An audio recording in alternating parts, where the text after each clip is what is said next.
Today, federal investigators began searching for the cause of yesterday's near disaster in South Florida. A jet carrying 101 people burst into flames as it taxied for takeoff. And Kris Van Cleave is looking into this. A new up-close look at the damage done by yesterday's fire at Fort Lauderdale Airport. Engines on fire, engines on fire. And this is how it looked after Daniela Magro went down an exit slide surrounded by smoke as the dynamic International Airways 767 burned. Today, boarding pass in hand, she's getting on another dynamic flight to Venezuela. I'm just going to go home and go and do what I have to do there. A team from the National Transportation Safety Board has recovered the voice and data recorders and will sift through the fledgling airline's maintenance records for the nearly 30-year-old plane. Tim LeBaron is the lead investigator. Of course, the left engine is fire damaged.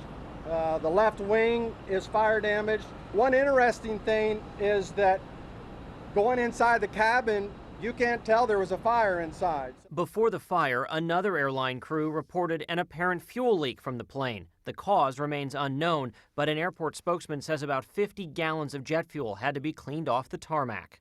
Odds are that you could be struck by lightning than have an engine fire. Retired airline captain Ross Amer flew 767s. He says when the pilot did a pre-flight check, the engines would have been off, so no fuel would have been leaking. Initially, when he turns on that fuel valve, he doesn't know about that leak until somebody tells him or he gets an engine fire indication. Those fuel leaks are so minute that they can't see on instruments.